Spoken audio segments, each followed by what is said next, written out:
Olá, este é o canal Teologia, Educação e Filosofia. Meu nome é Marcos e nós vamos dar continuidade ao nosso estudo da escatologia bíblica. Nós, na aula passada, apresentamos a linha interpretativa na qual nós seguimos, a linha dispensacionalista futurista. E tratamos da divisão do tempo, o que nós consideramos eternidade passada, o presente e eternidade futura. Hoje nós vamos tratar da terra original e mineral, ou seja, a criação da terra. Veja no slide que o verso 1 de Gênesis capítulo 1 diz: no princípio criou Deus os céus e a terra. Esta passagem nós cremos que se refere à criação dos céus e da terra em estado de perfeição. Não sabemos quanto tempo este estado de perfeição durou. Por que nós entendemos que essa é a criação original da Terra? Primeiramente, não há um entendimento por que Deus iria criar uma terra caótica. Deus criar uma terra caótica para depois ele organizar esta sua criação. Então, a grande pergunta nesta situação é por que Deus criaria uma terra caótica? Como observamos aqui em Gênesis 1:1, fala da terra original, criada por Deus com toda a perfeição. E para que a gente tenha esse entendimento, por inferência, alguns textos, baseados aí em Jeremias capítulo 4, versos 23 a 26, que entendemos que a terra não foi criada um caos, a terra ela foi criada em um estado de perfeição, mas ela se tornou caótica devido a algum acontecimento. O texto aqui de Jeremias capítulo 4 e o verso 23 ao verso 26, a escritura vai nos dizer assim: observei a terra, e eis que estava assolada e vazia, e os céus, e não tinham a sua luz. Observei os montes, e eis que estavam tremendo, e todos os outeiros estremeciam. Observei e vi que homem nenhum havia, e que todas as aves dos céus tinham fugido. Vi também que a terra fértil era um deserto, e que todas as suas cidades estavam derribadas diante do Senhor, diante do furor da sua ira. Esse texto, o texto de Isaías, capítulo 24, 24, o verso 1, que diz assim: eis que o Senhor esvazia a terra e a desola, e transtorna a sua superfície, e dispersa os seus moradores. E também em Isaías 45, 18, veja aqui, que diz: porque assim diz o Senhor, que tem criado os céus e a terra, que formou a terra e a fez, ele a estabeleceu, não a criou vazia, mas a formou para que fosse habitada. Eu sou o Senhor e não há outro. Então, estas passagens, elas indicam claramente que a terra passou por uma mudança cataclísmica como resultado do julgamento divino.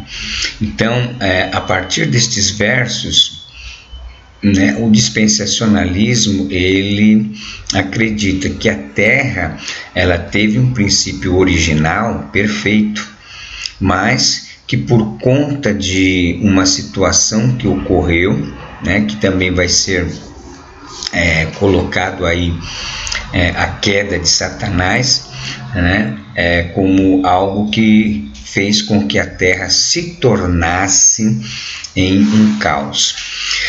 Essa interpretação é interessante porque ela tenta equacionar algumas coisas interessantes que temos muitas dúvidas. Primeiro, quanto à questão de dinossauros, quanto à questão de a Terra ter milhares e milhares de anos, não apenas há 5.000 anos, como as escrituras apontam. Então, essa criação original, como dissemos anteriormente, não sabemos quanto tempo que a Terra permaneceu num estado de perfeição até que se tornasse, né, uma terra caótica. Até porque, mesmo depois do verso 2 em diante, quando Deus começa a reformular a terra, nós observamos que Deus fazia todas as coisas e dizia assim que era bom. E aí no final de todas as coisas era muito bom. Então, por inferência, não cremos que Deus teria criado uma terra caótica, sem propósito nenhum, mas que houve, sim, essa mudança cataclísmica que resultou numa terra caótica devido a um juízo divino. É lógico que isso são pressuposições. É interessante a gente observar que aqui é um estudo teológico, no sentido de buscar uma interpretação coerente da palavra de Deus. É lógico que existem muitos que discordam deste pensamento e nós respeitamos a todos que discordam. Contudo, é importante entender que não é este pensamento que vai mudar a nossa fé, a nossa vida em Cristo. Não, isso aqui é para que nós tenhamos um entendimento que responda a alguma das perguntas que Deus não nos respondeu tão claramente nas Escrituras. E, como eu disse, sendo um estudo teológico, a teologia ela visa buscar, né, respostas racionais para as questões espirituais. Então tá aí, essa é a posição dispensacionalista quanto à questão da terra original, mas vamos prosseguir. Não faltam indicações que ligam isto a uma prova anterior de anjos e de sua queda. Esse também é um indicativo do dispensacionalismo, né? Esses dois textos de Ezequiel 28, de 12 a 18, e Isaías 14, de 9 a 14, são dois textos que, pelos estudiosos dispensacionalistas, são apontados como a queda de Satanás. Esse Pember, no livro Os Tempos Mais Remotos da Terra, escreveu: vimos então que Deus criou os céus e a terra perfeitos e formosos no seu início, e que algum tempo depois, quão remoto não podemos determinar, a terra passou para um estado de completa desolação, sem qualquer forma de vida. E esse cataclisma, essa mudança da qual a terra passou, segundo o dispensacionalismo, foi a queda de Satanás. Esses dois textos que estão apresentados aí, eles não podem ser completamente ter sido direcionados especificamente só a um homem, mas cremos que nesta revelação Deus trouxe à tona algo que ocorreu nos céus. Então vamos primeiro ver o texto de Ezequiel, capítulo 28. Veja que aqui está falando uma lamentação,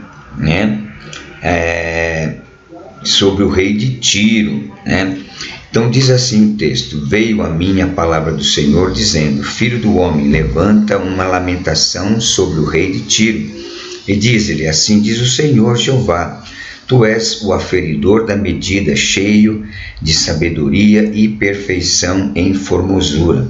Estavas no Éden, jardim de Deus. Toda pedra preciosa era tua cobertura: a sardônia, o topázio, o diamante, a turquesa, o onix, o jaspe, a safira, o carbúnculo, a esmeralda e o ouro. A obra dos teus tambores e dos teus pífaros estava em ti, no dia em que fostes criado. Foram preparados, tu eras querubim ungido para proteger, e te estabeleci no monte santo de Deus. Estava no meio das pedras afogueadas, andavas. Perfeito eras nos teus caminhos, desde o dia em que foste criado, até que se achou iniquidade em ti. Na multiplicação do teu comércio se encheu o teu interior de violência, e pecaste pelo que te lancei profanado fora do monte de Deus, e te farei perecer, ó querubim protetor, entre pedras afogueadas. Elevou-se o teu coração por causa da tua formosura, corrompeste a tua sabedoria por causa do teu resplendor. Por terra te lancei, diante dos reis te pus para que olhem para ti. Pela multidão das tuas iniquidades, pela injustiça do teu comércio, profanaste os teus santuários. Eu, pois, fiz sair do meio de ti um fogo que te consumiu a ti, e te tornei em cinza sobre a terra, aos olhos de todos os que te veem. Todos os que te conhecem entre os povos estão espantados de ti. Em grande espanto te tornaste, e nunca mais serás para sempre. É difícil nós pensarmos que essa profecia é exclusiva, relativa a um homem ser chamado de querubim protetor, né? E que eras perfeito nos seus caminhos. Então, devido ao contexto, a profecia de Ezequiel contra o rei de Tiro parece conter uma referência velada a Satanás como o verdadeiro governante de Tiro, e como o Deus deste mundo, como diz lá, né, 2 Coríntios capítulo 4, verso 4, né, que o Deus deste século cegou o entendimento dos incrédulos, né. O rei descrito como um visitante que estava no jardim do Éden, né, que fora um anjo, querubim ungido e uma criatura perfeita. É difícil nós interpretarmos exclusivamente isso como apenas um homem. Então, a partir desse texto de Isaías, né, de Isaías capítulo de número 14, vamos lá, Isaías 14, também aponta para esta realidade. Olha aí, a partir do verso 12, né? Eu marquei verso 9, mas eu vou ler a partir do verso 12. E caíste do céu, ó estrela da manhã, filha da alva, como foste lançada por terra, tu que debilitava as nações. E tu dizias no teu coração: eu subirei ao céu, e acima das estrelas de Deus exaltarei meu trono. E no monte da congregação me assentarei da banda dos lados do norte. Subirei acima das mais altas nuvens e serei semelhante ao Altíssimo. Contudo, levado serás ao inferno, ao mais profundo do abismo. Os que te virem te contemplarão, considerar-te-ão e dirão: é este o varão que fazia estremecer a terra e que fazia tremer os reinos, que punha o mundo como um deserto e assolava as suas cidades, que os seus cativos não deixava ir soltos para a casa deles? Todos os reis das nações, todos eles jazem com honra, cada um na sua casa. Mas tu és lançado da tua sepultura como um renovo abominável, como uma veste de mortos atravessados à espada, como os que descem ao covil de pedras, como corpo morto e pisado. Então, esta predição aqui também, né, é muito difícil de ser interpretada unicamente, né, como se fosse uma pessoa. Então, alguns exegetas, eles pegam estes versos não apenas ao rei da Babilônia, mas também ao velado Satanás, né? Então, esses textos, nós temos um outro texto que é Apocalipse, capítulo 12 de Apocalipse, capítulo 12. E o verso 4 diz: e a sua cauda levou após si a terça parte das estrelas do céu e lançou-a sobre a terra, e o dragão parou diante da mulher que havia de dar à luz, para que, dando à luz, lhe tragasse o filho. Então, todas essas referências, segundo o dispensacionalismo, elas apontam para a queda de Satanás. E essa queda foi justamente quando Deus o expulsa do reino celeste e o lança por terra. Então, eu quero que os irmãos, que você que está me ouvindo, entendam uma coisa. Esta é uma linha de interpretação. Como eu tenho sempre dito, na doutrina escatológica, as únicas coisas que nós podemos bater o martelo é que Jesus virá buscar a sua igreja. Estas são algumas respostas que alguns estudiosos procuram dar quanto a algumas questões que não são tão bem esclarecidas nas Escrituras. Então, o dispensacionalismo, ele é uma linha interpretativa que ele traz algumas respostas importantes que a gente gostaria de saber, mas como eu sempre digo, nós não podemos bater o martelo, e nem outros tipos de interpretação podem bater o martelo. Por quê? Porque todas elas vão ter o seu apoio, né? Melhor dizendo, o seu apoio com versos bíblicos. Mas eu gosto muito de enfatizar, eu me simpatizo muito com esse tipo de interpretação, né? Só que eu tenho uma coisa que eu quero até passar para você. Não é porque eu acredito dessa forma que verdadeiramente esses acontecimentos foram exatamente assim, né? Eu creio dessa forma, você pode crer dessa forma, você pode crer até em outras linhas interpretativas que mais para frente a gente vai falar um pouquinho sobre isso. Mas esta é a linha dispensacionalista futurista, né, que é aceita pelas igrejas pentecostais, Assembleia de Deus, entre outras. Então, está aí uma breve explicação para que você possa entender.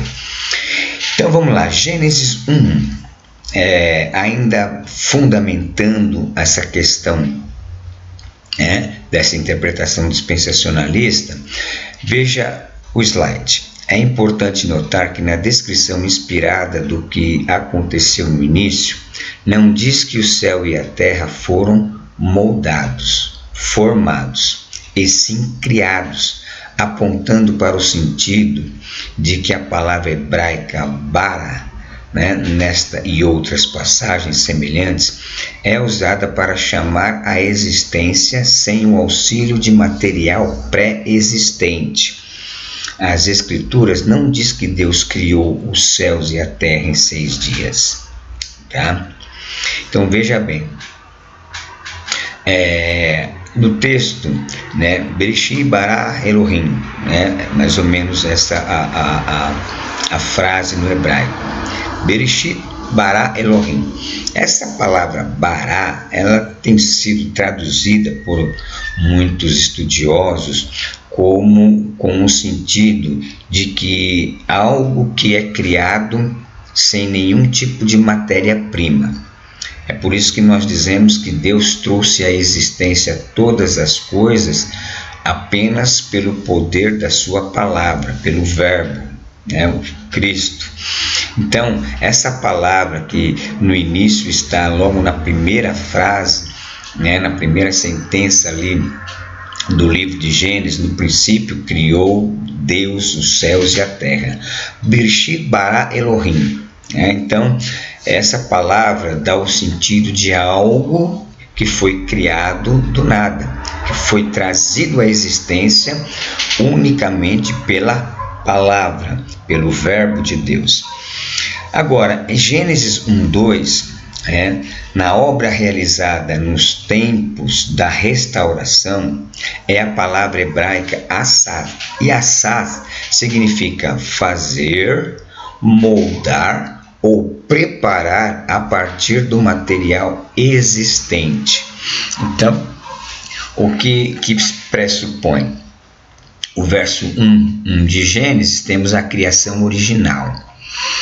E diante dessa mudança brusca, porque do verso 1 para o verso 2, o verso 2 já começa dizendo que Deus começa a restaurar a terra. Então, a partir daí, existe uma teoria, olha aí, teoria. E essa teoria é chamada da teoria do intervalo. O que é essa teoria do intervalo? A teoria do intervalo, ela diz que de Gênesis capítulo 1, verso 1, para Gênesis capítulo 1, verso 2, existe um hiato de tempo, que, segundo alguns, é onde se encaixam o período dos dinossauros, as eras glaciais e toda aquela questão que a ciência hoje aponta, com fósseis e tantos outros materiais arqueológicos que apontam para a existência da Terra por muito tempo. Então veja, essa é uma teoria, teoria do hiato, teoria de um tempo, não sabemos quanto período. É a mesma questão que às vezes nós ficamos pensando da criação do homem e da mulher. Deus criou Adão e Eva num estado perfeito e nós não sabemos quanto tempo que eles permaneceram nesse estado de perfeição. A Bíblia não é muito clara, diz que Adão foi criado, uma suposição, na segunda-feira e na terça-feira ele já pecou. Não sabemos quanto tempo Adão e Eva permaneceram no estado de inocência. Então, o que nós queremos dizer é a mesma situação entre Gênesis 1:1 e Gênesis 1:2. Então, cremos que existe esse, supostamente, que isso é uma teoria, que houve esse período, até porque nós vimos anteriormente que não há, assim, motivo ou razão para Deus ter criado simplesmente uma terra caótica. E a partir dos textos que nós lemos, podemos inferir que houve a queda de Satanás, onde o planeta se tornou um caos, como nós observamos a partir de Gênesis 1:2. Então, essas são pressuposições dispensacionalistas.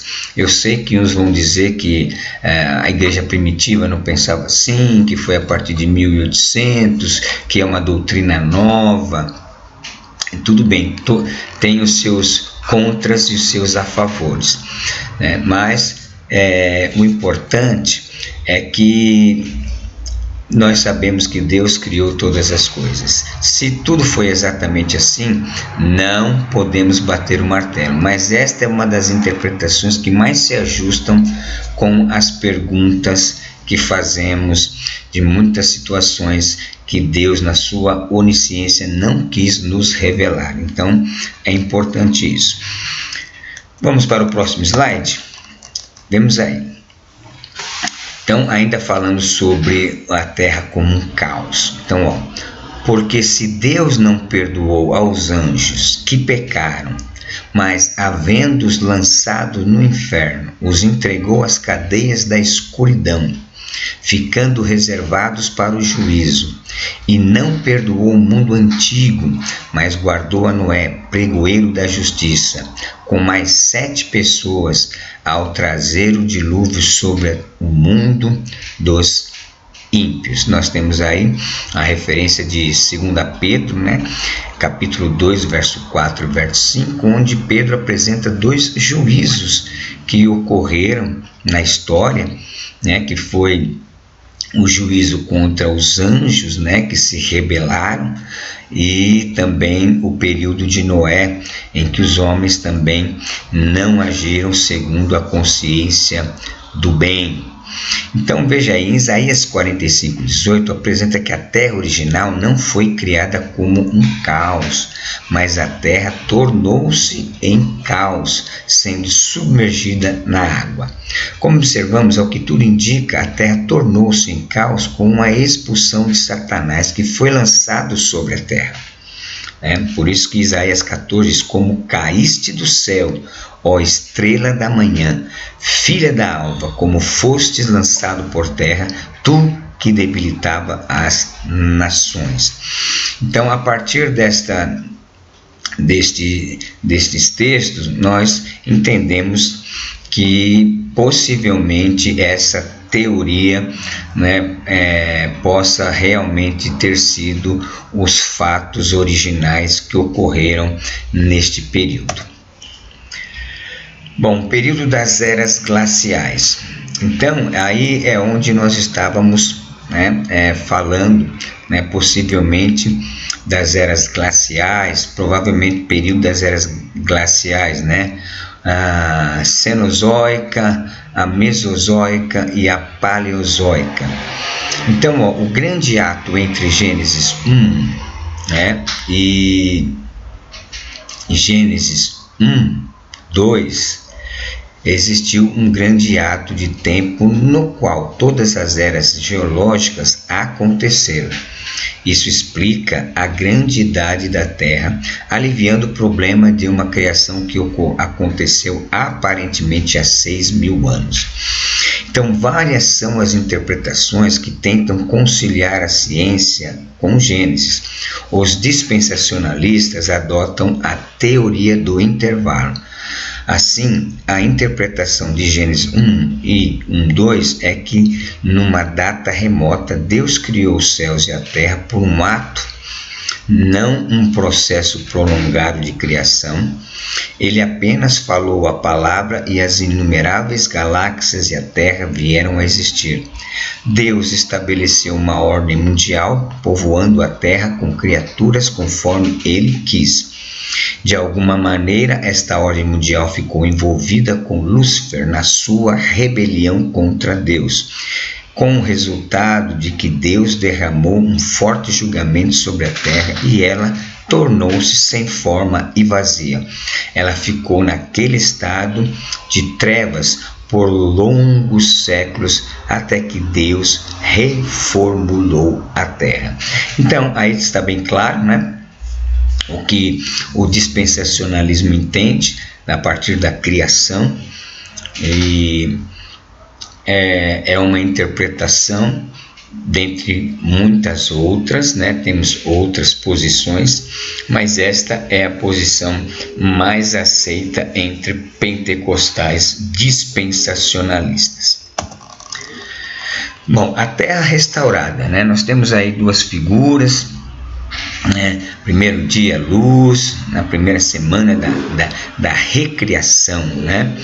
Primeiro dia, a luz cósmica, né? O firmamento, a terra seca, a luz solar, né? Que é a criação dos luminares, né? Os peixes e aves, animais terrestres e o homem, e o sábado, o dia de descanso, né? Veja aí na figura ao lado, né? A porção de terra seca, né? E as águas debaixo do firmamento, os oceanos, os mares e rios. Podemos perceber no relato da primeira semana como dois grupos de dias correspondem ao fato de a terra ser sem forma e vazia. Os dias 1 a 3 dão forma à terra, luz, céu, terra seca, enquanto que os 4, do 4 ao 6º dia, dão conteúdo a essa forma, né? Que é as criaturas que são criadas. Então, aí nós temos aí uma coisa que é fundamental, né, para todo o estudo das Sagradas Escrituras. Pela fé, entendemos que os mundos foram criados pela palavra de Deus, de modo que o visível não foi feito daquilo que se vê. Hebreus capítulo 11, verso 3. É muito importante que nós entendamos isso. Tudo que nós cremos com respeito à palavra de Deus, a Bíblia Sagrada, a criação do mundo, a salvação do homem, a escatologia, o que irá acontecer, tudo isso só pode ser aceito, só pode ser recebido e só pode ser iluminado na vida de uma pessoa quando ela ouve a palavra com o coração desejoso de ter um encontro com a verdade de Deus. Jesus disse: eu sou o caminho, a verdade e a vida. Então tudo isso aqui, apesar de outros irmãos entenderem e interpretarem de outra forma, tudo isso aqui é recebido pela fé. Então, se você é um cristão, se você é alguém que crê no Senhor Jesus Cristo, na salvação de Deus, pela fé em Cristo Jesus, pelo seu sacrifício, glorifique a Deus. Sabe por quê? Porque existem milhões de pessoas que não conseguem ter essa fé. Estão com seus corações obscurecidos, endurecidos e não conseguem crer. Mas eu louvo a Deus que possivelmente você que esteja me assistindo, você é alguém que crê. Então você é um privilegiado de Deus. Bom, antes de estudarmos a criação e queda do homem, vamos compreender as dispensações, seu propósito divino e qual a sua função no plano de Deus. De um modo geral, podemos dizer que cada dispensação tem uma palavra-chave, tem um propósito, uma revelação de Deus, personagens, concerto ou aliança, os atos de desobediência e o juízo. Porque é importante a gente ter aqui esse padrão, esses elementos, porque cada dispensação, para que ela seja melhor compreendida, ela vai ter esse formato, vai ter a sua palavra-chave, o seu propósito, a revelação que Deus vai dar ao homem, os personagens, que vão estar vivendo aquele período daquela dispensação, o concerto e os atos de desobediência e o juízo. Então é importante a gente guardar essa sequência, esses elementos, para que a gente possa compreender melhor essa interpretação dispensacionalista, ok? Eu quero dizer para você que está me assistindo, se você não é inscrito no canal, você possa se inscrever. E se você tiver alguma pergunta, alguma coisa, coloque nos comentários, dê o seu like, ajude aí, nós estamos iniciando nesta jornada e eu tenho certeza que Deus continuará nos abençoando. Então vamos lá, mais um pouquinho. Bom, as 7 dispensações, algumas delas têm 2 nomes, tem duas qualificações. A primeira é conhecida como dispensação da inocência ou edêmica, que fala do Éden. A segunda é da consciência, ou às vezes conhecida como antediluviana. A terceira é governo humano, ou pós-diluviana. A quarta é promessa, ou patriarcal. A quinta é lei. A sexta é graça ou igreja ou do Espírito Santo. E a sétima é do milênio, às vezes chamada de governo humano. Então estas são as 7 dispensações do qual a interpretação dispensacionalista desenvolve todo o plano de Deus revelado nas Escrituras Sagradas. Vamos lá, o período de duração de cada dispensação. Veja aí que a inocência vai da criação à queda. A duração é indeterminada, por quê? Porque nós não sabemos, né? Como eu disse alguns minutos atrás, quanto tempo Adão ele permaneceu no estado de pureza. Então ela não tem um tempo determinado. A consciência ela vai da queda, né, do homem no Éden ao dilúvio e aproxima-se em 1656 anos. Todas as datas elas são aproximadas. Nós não vamos aqui discutir exaustivamente como chegamos a essas datas, até porque precisaria de um estudo bem mais exaustivo. E aqui como a nossa intenção é trazer um panorama, né, para você, nós não vamos entrar nesses detalhes, mas no fim do estudo tem os livros do qual foram extraídos todos essas informações. Aí você pode pesquisar e você vai conseguir entender como se chegou a essas datas. Então a consciência ela vai da queda ao dilúvio. O governo humano vai do dilúvio à chamada de Abraão, né? Que aí aponta para 427 anos. A patriarcal é da chamada de Abraão, né? Em Gênesis capítulo 12 ao Êxodo, que vai dar 430 anos.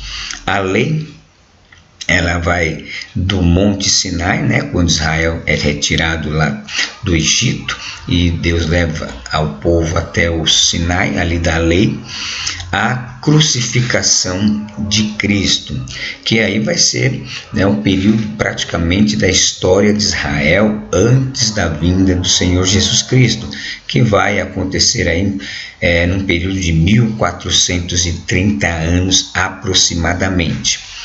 Aí nós estamos o que nós consideramos agora da graça, que vai da crucificação de Cristo ao arrebatamento. Veja que é colocado como um tempo indeterminado. Por quê? Porque nós não sabemos o dia, a hora em que o Senhor retornará para buscar a igreja. E a última dispensação, que é da segunda vinda de Cristo ao trono branco, que aí abrange o período milenial, né, que é um período de 1000 anos. Então tá aí os períodos, né, de duração de cada dispensação. Você vai encontrar, hoje tem o dispensacionalismo progressista, e algumas outras linhas, né, dispensacionalistas. O dispensacionalismo ele tem uma questão diferente da interpretação dos concertos, porque uns entendem que Israel e igreja, né, são mesmo. Já o dispensacionalismo aponta para uma forma de Deus tratar com Israel e uma forma diferente de Deus tratar com a igreja. Na teoria dos concertos já não crê dessa forma, tá? Mas mais para frente a gente vai falar sobre isso. Bom, nós estamos aqui na terra adâmica e nós vamos deixar a terra adâmica para a nossa próxima aula. Que Deus te abençoe, que você possa estar compreendendo toda a nossa linha de interpretação escatológica a partir da interpretação dispensacionalista. Eu espero você na próxima aula. Que Deus te abençoe, deixe seu like, deixe o seu comentário, nos ajude aí no canal. Deus abençoe, fiquem na paz do Senhor.